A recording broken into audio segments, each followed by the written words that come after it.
사랑하는 성도님들, 우리 신앙의 삶에서 여러 가지 신비가 있지만 그 중에 아주 큰 신비가 믿음입니다.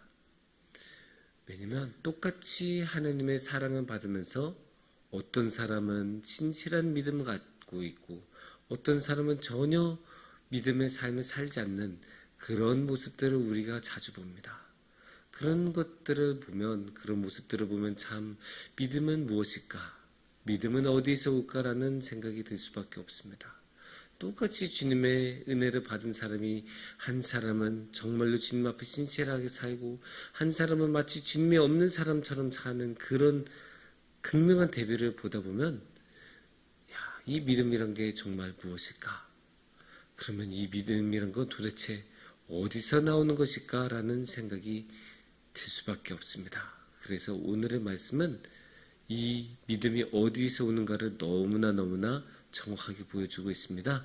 그래서 오늘의 말씀을 통해서 이 믿음이란 게 어디서 오는지에 대해서 함께 나눠봤으면 좋겠습니다. 믿음은 과연 어디서 올까요? 오늘 말씀은 너무 정확하고 명확하게 믿음이 어디서 온지를 보여주고 계십니다. 17절 말씀을 보시겠습니다. 17절 말씀을 보시면 그러므로 믿음은 들음에서 나며 들음은 그리스도의 말씀으로 말미암았느니라 라고 하십니다. 너무너무 명확합니다. 믿음은 어디서 나온다고요? 들음에서 나옵니다. 그리고 들음은 그리스도의 말씀에서 나온다고 합니다. 그러니까 그리스도의 말씀을 들었을 때 우리는 믿음을 얻는다고 합니다. 여기서 보충적으로 14절 말씀을 우리가 함께 보시겠습니다. 14절 말씀에 이렇게 말씀하십니다. 그런즉 그들이 믿지 아니한 이를 어찌 부르리요 듣지도 못한 이를 어찌 믿으리요 전파하는 자가 없이 어찌 들으리요.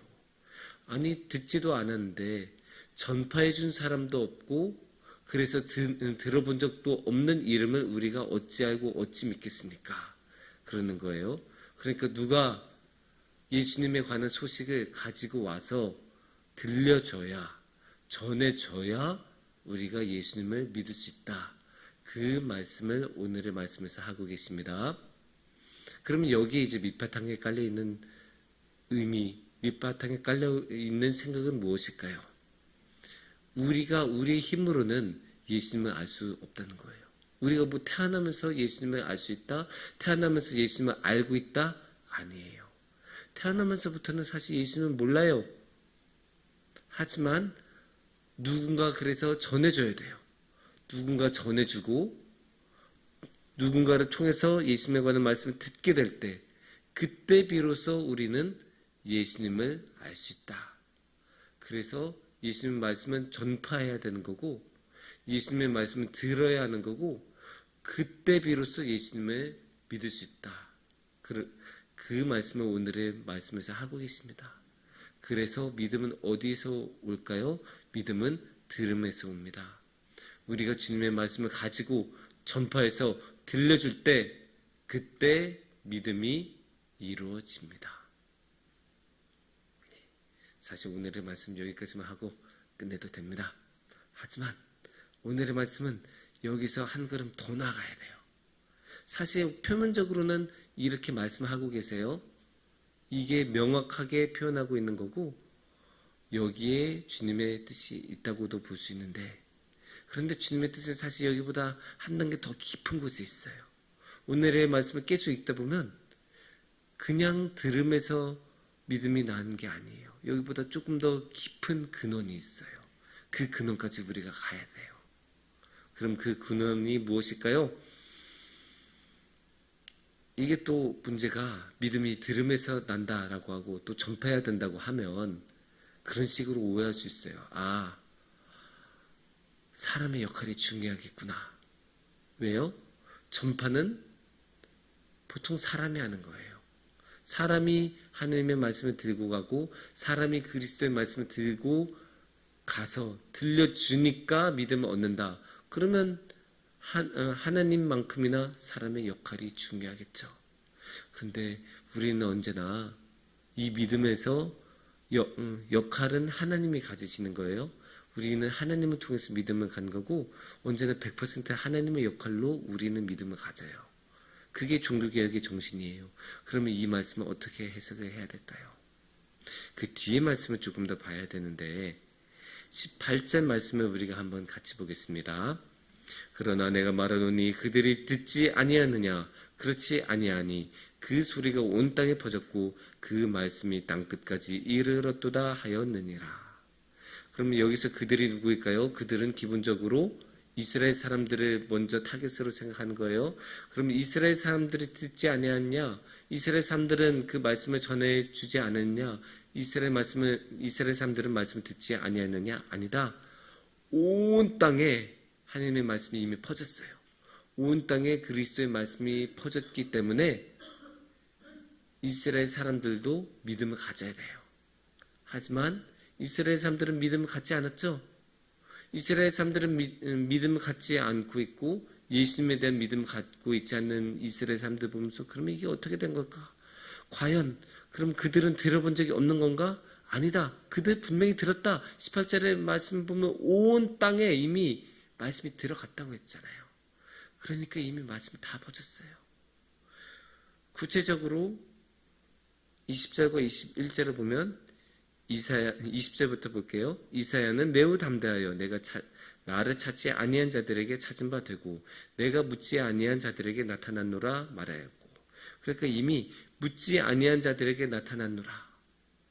이미 모르는 사람들, 믿지 아니한 사람들, 그런 사람들에게 하나님이 나타나셨대요. 그리고 하나님의 말씀을 전해주셨대요.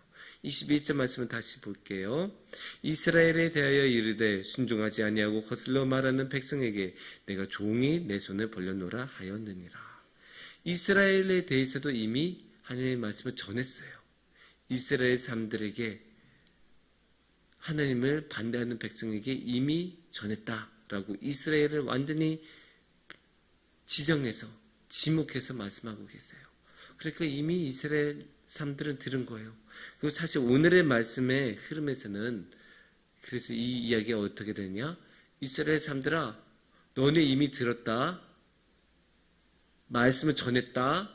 나타났다. 그러니까 너희들은 변명하면 안 돼. 이 말씀하고 있는 거예요. 사실 오늘의 말씀에서는. 변명하지 마라. 너희한테는 충분히 말씀이 들어갔고 하나님께서 직접 나타나셔서 말했으니까 너희들 못 들었다고 하면 안 된다. 너희들 듣지 못했다고 변명하지 마라. 사실 이 말씀을 하는 거예요. 오늘의 말씀은. 그런데 오늘의 주제로 믿음이 어디서 나오냐라는 그 질문을 가지고 이 말씀을 보면 달라요. 그때는 다르게 해석해야 돼요. 그때는 어떻게 봐야 되냐? 믿음은 들음에서 난다고 했죠? 근데 들음 이전의 단계가 있는 거예요. 그 단계가 뭐냐? 21절 말씀을 다시 한번 볼게요. 이스라엘에 대하여 이르되 순종하지 아니하고 거슬러 말하는 백성에게 내가 종일 내 손을 벌려놓으라 하였느니라. 듣지 아니하는 백성, 하나님을 거슬러 말하는 백성이에요. 하나님은 반대하는 백성이에요. 그냥 중립적으로 그냥 있어서 그냥 괜찮게 살아가는, 하나님 없이도 살아갈 수 있는 그런 백성들이 아니고 하나님을 반대하고 하나님의 무슨 말만 하면 다른 말하고 반대하고 딴지 걸고 일이 진행이 되지 못하게 막는 그런 사람들이에요. 그런 사람들에게 하나님이 어떻게 하셨다고요? 그런 사람들에게 하나님이 나타나셨고 하나님이 종이토록 손을 벌리셨다고 해요. 제발 내 말을 들어다오. 내가 언제나 기다려줄게. 내가 너와 함께하고 있어. 지금은 네가 내 말을 안 듣더라도 내가 여기 있을게. 여기 기다리고 있어. 그 말씀 하시는 거거든요. 그러면 이게 뭡니까? 우리가 살아갈 때도 그런 모습이 많이 있잖아요. 자녀들 끝까지 안 듣죠. 끝까지 안 듣는 자녀들이 있어요. 이렇게 좀 했으면 좋겠는데, 공부 좀 했으면 좋겠는데, 좀 성실하게 살았으면 좋겠는데, 그렇게 끝까지 안 하는 자녀들이 있어요. 그런 자녀들을 볼 때마다 어떻게 해요? 마음이 타들어가고 속이 타죠. 저렇게 가면 안 되는데 뻔히 보이고 내 삶의 경험에 따르면 그렇게 하면 분명히 안 되는 게 뻔한데 끝까지 말을 안 듣고 부모의 권위를 전혀 인정하지 않는 그런 자녀들이 있어요. 얼마나 마음이 힘들어요. 마음이 너무나 힘들어요. 그럼에도 불구하고 계속 기다리고 도와주고 물심양면으로 도와주는 부모들이 있잖아요. 그럼 여기서 우리는 뭘 봐야 돼요? 부모들이 아무 생각 없이 그래요? 부모가 호구여서 그래요? 부모가 그냥 조건 없이 그럽니까? 아니죠. 여기 우리가 뭘 봐야 합니까? 부모의 사랑을 봐야 되는 거예요. 부모가 그 아이를 그만큼 사랑하니까, 자신의 자녀를 사랑하니까 아무리 엇나가는 자녀라도, 아무리 자신을 무시하는 자녀라도, 아무리 잘못된 방법으로 부모에게 어긋나는 그런 자녀라도 사랑하고 끝까지 지켜주는 거예요. 그러면 오늘의 27절 말씀에 나타난 하나님 어떤 하나님이에요? 사랑의 하나님이에요. 끝까지 사랑하시는 하나님. 그러니까 믿음은 들음에서 나는 것 이전에 더 깊은 단계가 있다고 했죠? 그 단계가 하나님의 사랑이에요. 들음 이전에 있는 단계가 하나님의 사랑이란 단계예요. 끝까지 우리를 기다려주시는 사랑. 우리는 끝까지 하나님을 받아들이지 않고 하나님은 반대하고 하나님은 거부하는데 그럼에도 불구하고 우리에게 손을 내미시고 끝까지 기다리신 분. 이게 사랑이죠. 오는 날 보면 이득이 되냐 안 되느냐 가지고 모든 것을 따져요. 자본주의 사회에서는 어쩌면 당연한 모습일 수도 있어요. 이득이 되면 더 취하고 더 강조하고, 이득이 안 되고 손해가 될 것 같다 버리고. 그거를 어디에도 적용하느냐? 인간관계에도 적용해요. 그래서 오늘날의 인간관계에서 자주 쓰는 말이 손절이에요. 원래 주식할 때 손해봐도 이 정도 손해를 끝내야지 하고 팔아버리는 게 손절인데, 그거를 인간관계에도 적용해요. 더 이상 하면, 이 사람하고 더 이상 같이 관계를 맺으면 더 손해가 심해지니까 안 되겠다고 그냥 잘라버리는, 그래서 관계에서도 손절을 한다. 그냥 10만 원으로 손절했다. 10만 원 손해보고 손절했다.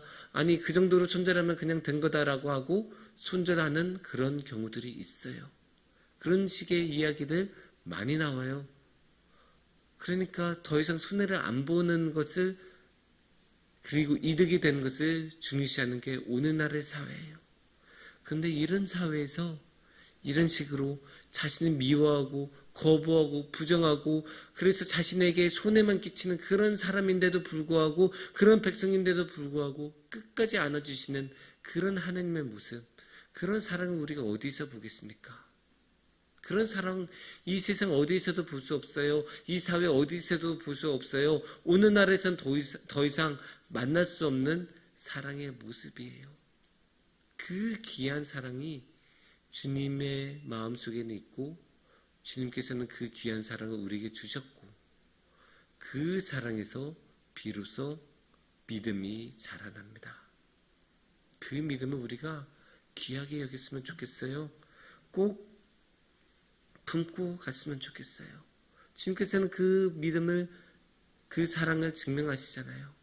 그냥 말로만 내가 손을 벌리고 있었다 하신 게 아니고 정말로 십자가를 지시고 가시잖아요. 그 십자가에서 주님의 사랑을 보여주시잖아요. 자신의 목숨까지 내어주시면서 자신을 죽이기까지 한 사람들을 자신의 목숨을 내어주시면서까지 사랑하시잖아요. 그 사랑의 주님을 우리가 붙잡고 나아갔으면 좋겠어요. 그 주님을 우리가 손잡았으면 좋겠어요. 그 주님은 끝까지 우리를 기다리고 계시고 오늘도 손을 내미시면서 내 손을 꼭 잡아줘. 내가 정말로 정말로 너와 함께 가고 싶어 라고 하시면서 우리를 기다리고 계세요. 그러면 이제는 우리가 더 이상 예수님을 기다리게 하시지 마시고 함께 손을 잡고 주님과 함께 나아갔으면 좋겠습니다. 그 주님과 함께하는 복이, 그 믿음의 복이 우리 성도님들의 삶에 넘쳐 흐르기를 축원합니다. 함께 기도하겠습니다.